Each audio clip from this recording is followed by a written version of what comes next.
Hello, people from the Secrets of Betrayal channel. My name is Rachel. I'm a university lecturer, and I've always taken my profession seriously. I'm married, with a husband I love, but lately he's been distant. I was asked to give a private lesson to one of my students, Evan Carter, and that's where it all began. A loophole for me to have a relationship hidden from my husband. So subscribe to the channel, stay until the end, and don't miss any details. The morning was rainy in Boston.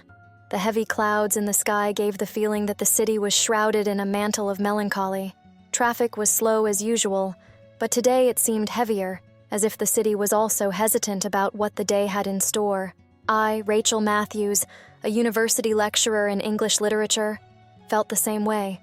The routine, the course, the job, everything seemed to repeat itself almost automatically recently. I didn't know exactly what was going on, but there was something strangely stagnant about my life. My marriage to Tom was no longer what it had been. We spent more time in silence than exchanging words. Conversations had been reduced to small, mechanical interactions. Are you having lunch later? Have you done your shopping? Emptiness spread through our house, and I sank into my work to try not to think about the growing distance between us. Maybe it was tiredness. Maybe it was the lack of novelty. However, when my cell phone vibrated that Monday afternoon, my mind immediately turned away from these thoughts and focused on the message. It was Evan Carter, one of my students.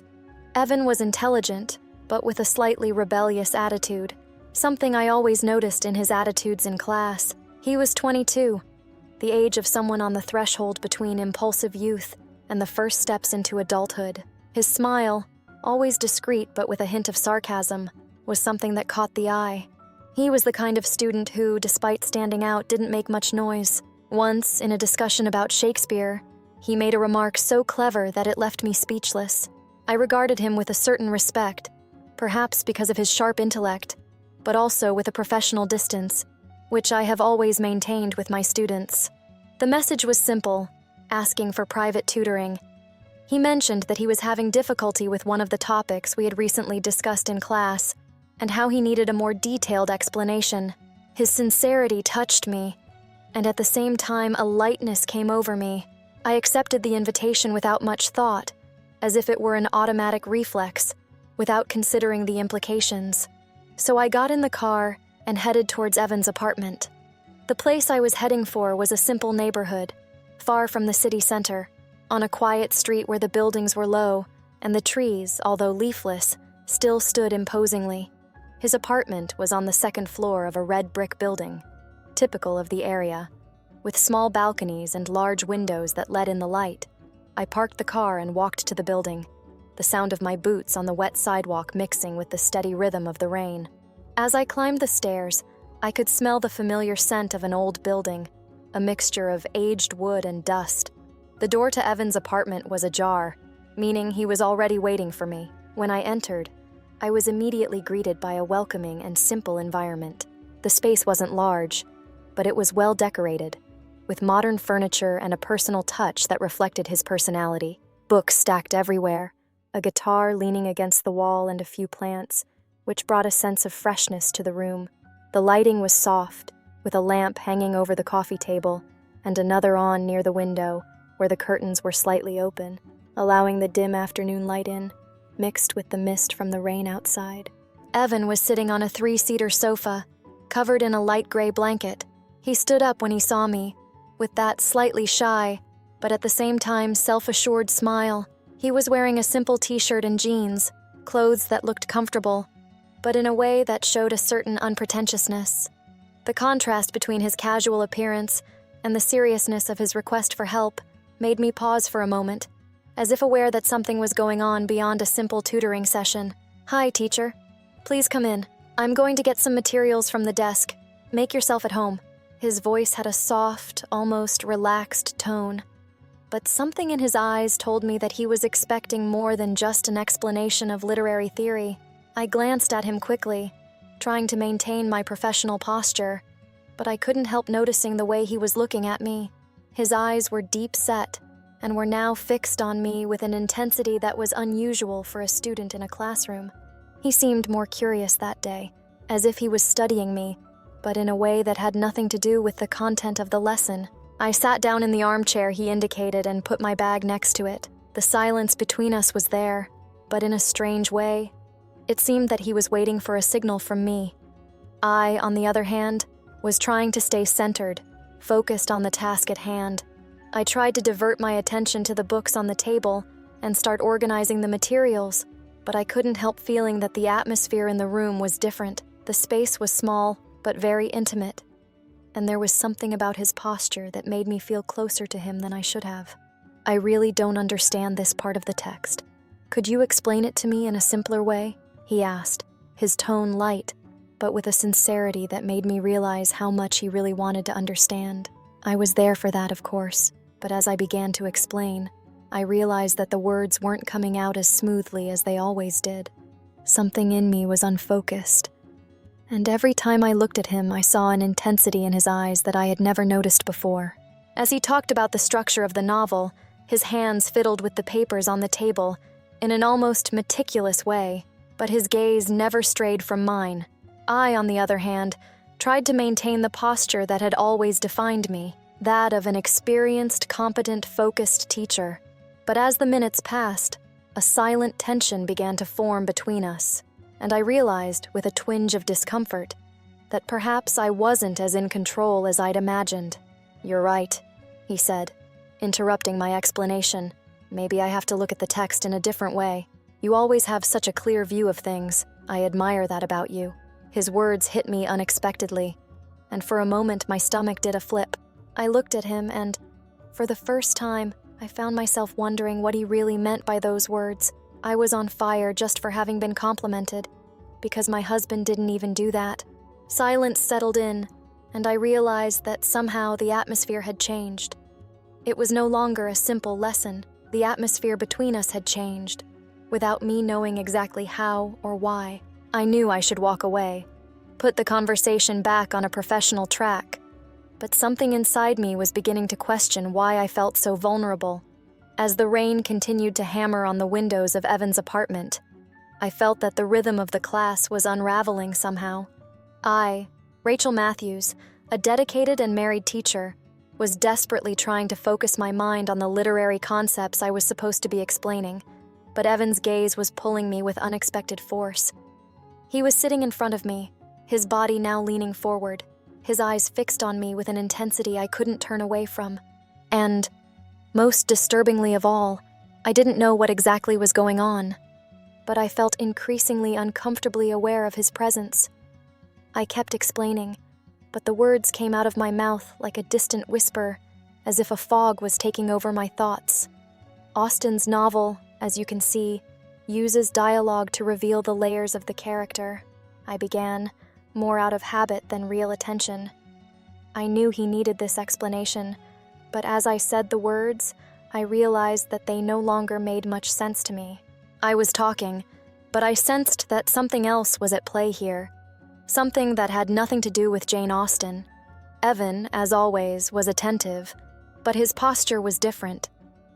Instead of sitting relaxed on the sofa, he was leaning forward, almost defying the space between us. His eyes were fixed on mine, with a strange glint, almost studious, but also possessive. He had this peculiar way of looking at me, as if he was trying to decipher not the content of the lesson, but something much more personal. As if he was trying to see beyond the teacher, beyond the married woman who I felt was becoming more and more distant from myself.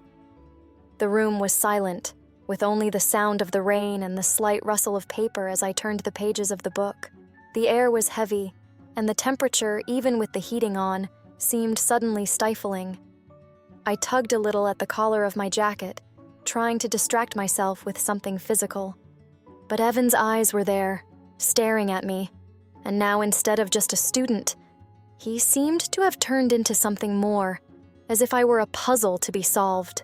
"Professor, you have an interesting way of explaining things," he said, his voice soft but loaded with meaning that I couldn't immediately identify. "I really admire your clarity. It seems you're not afraid to show what you think." I sighed, trying to give a professional answer. "Thank you, Evan." I think it's important to be clear in any kind of teaching so that students really understand. But you have to remember that everyone interprets things in different ways. I wanted him to concentrate, to go back to studying as if it were a normal class. But a part of me, the part that didn't want to admit it, knew that he was triggering something inside me, something that went beyond the book or the content. "Do you like literature, Rachel?"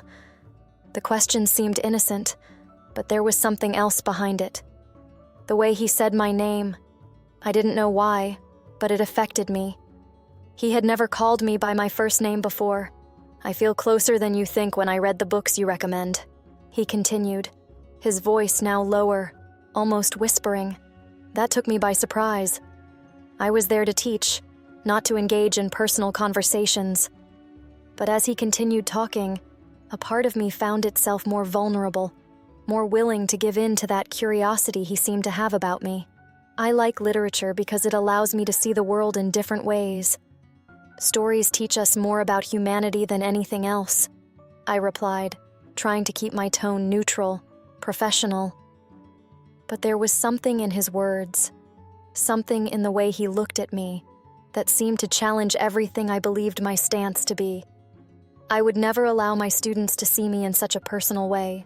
"Stay until the end. You have no idea what's going to happen. So leave your likes and subscribe to the channel." The tension in the room increased even more when he got up to get something from the table, but instead of simply stretching out his arm, he approached me so that our hands touched. The movement was so sudden and so close that, for an instant, my body shuddered. I pulled away almost automatically, but the feeling of closeness remained. The smell of his perfume, the warmth he emanated, everything seemed to be around me, and for a second, I could no longer concentrate on the book or the notes. It was as if the environment had been distorted, and I was in a space that no longer had the same rules. "Sorry," he said, with a slightly embarrassed smile, but there was something in his eyes that didn't match what he was saying. I didn't know what to say.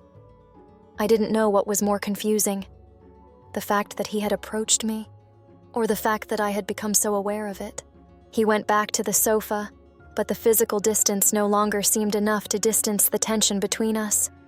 I felt disconnected from everything that was going on around me, but at the same time, something inside me, something I had been trying to ignore, was beginning to awaken.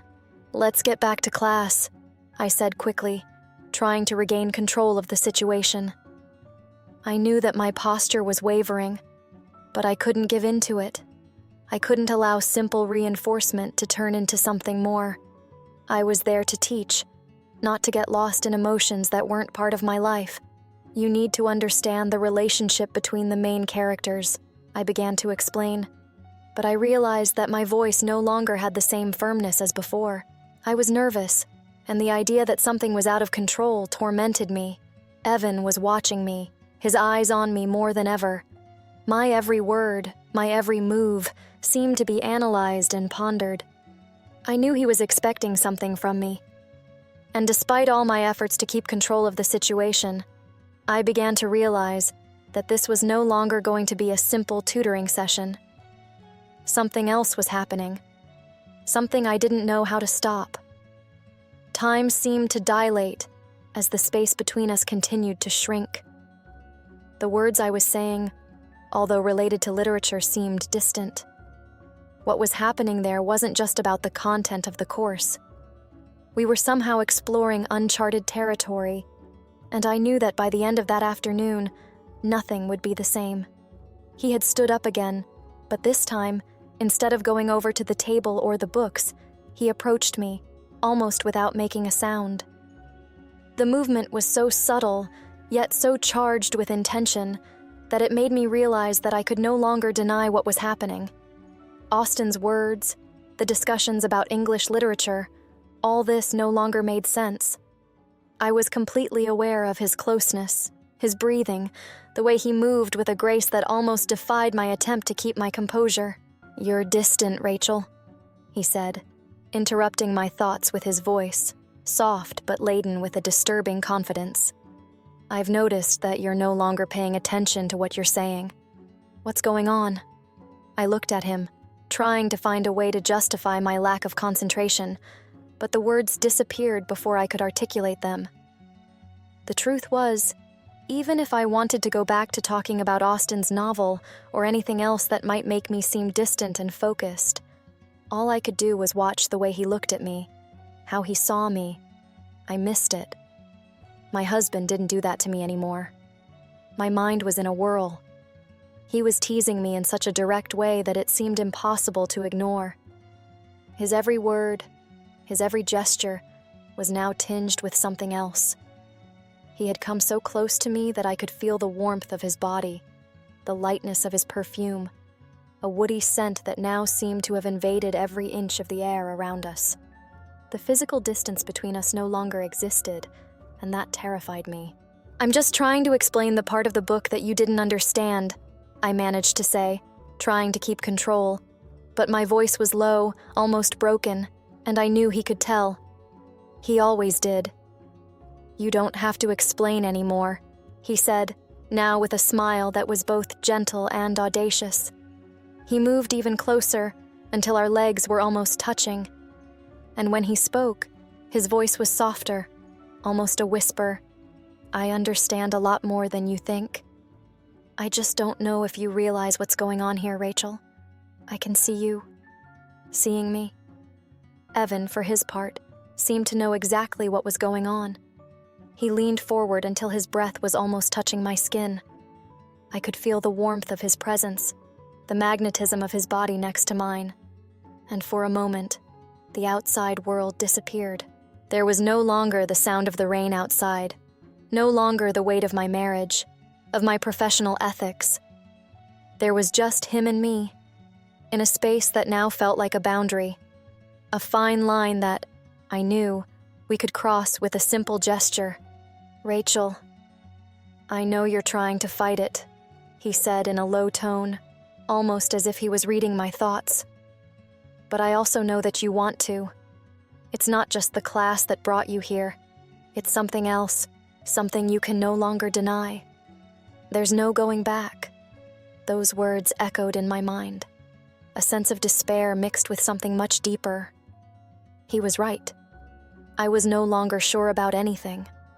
All my professional training, the marriage I was still trying to maintain, everything seemed fragile, crumbling little by little in the face of what was unfolding between us. Evan was now so close that I could feel his heartbeat. He reached out, gently touching my arm. I knew I should push him away, that I should stop everything right there and walk away, but instead I looked at him, and for a moment the voice in my head went silent. He pulled me close, so slowly that he seemed in no hurry, but at the same time, he had a silent urgency. His lips met mine with an unexpected but immediate softness. The kiss, when it finally happened, wasn't impulsive. It was an exchange, as if, for the first time, the barriers between us had been removed. The taste of his kiss was new, unexplored, and I found myself completely taken by the sensation, as if I were letting go of everything I had always known to be right. I pulled away quickly, breathing hard, my thoughts clouded. "This can't happen," I muttered, almost in a whisper, as if I were trying to convince myself, but not believing my own words one bit. Evan looked at me with a calmness that disarmed me. "I know you know what you're doing, Rachel. And deep down, you know there's nothing wrong. We're just allowing ourselves to be who we really are." I didn't know what to say. The world somehow seemed to have stopped spinning, and all I felt was the weight of that moment. Part of me wanted to resist, to go back, to follow the path I had always known was right. But another part of me, a much more powerful part, was telling me not to fight, to give in. I knew that at that moment, my life had changed forever, and as much as I wanted to, I didn't know how to go back. That kiss was the point of no return. I closed my eyes for a second, trying to concentrate, but all I could feel was his warmth, his closeness. Something was breaking inside me. I knew what that meant, and it was scary. "I just want you to realize what you're feeling. Those words hit me hard. There was no hiding it anymore. My life, marriage, everything seemed distant and meaningless when he was near. The choice was in front of me, and instead of resisting, something inside me decided to give in.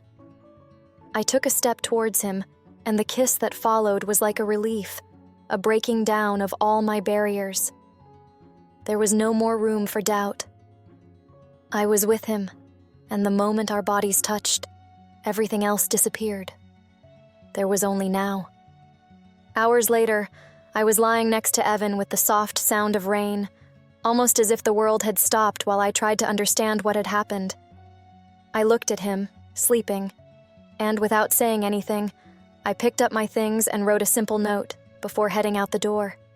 The day was dawning, and the streets of Boston seemed distant, unreal. I drove home, but I didn't know how to deal with what I had just done. I could no longer ignore what I felt. Something had changed inside me, and the future now seemed full of doubts.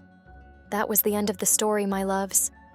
What would you do if you were in my student's shoes? Let me know in the comments. And if you liked this story, leave a like and subscribe to the channel by activating the notification bell so you don't miss any videos. See you tomorrow with more.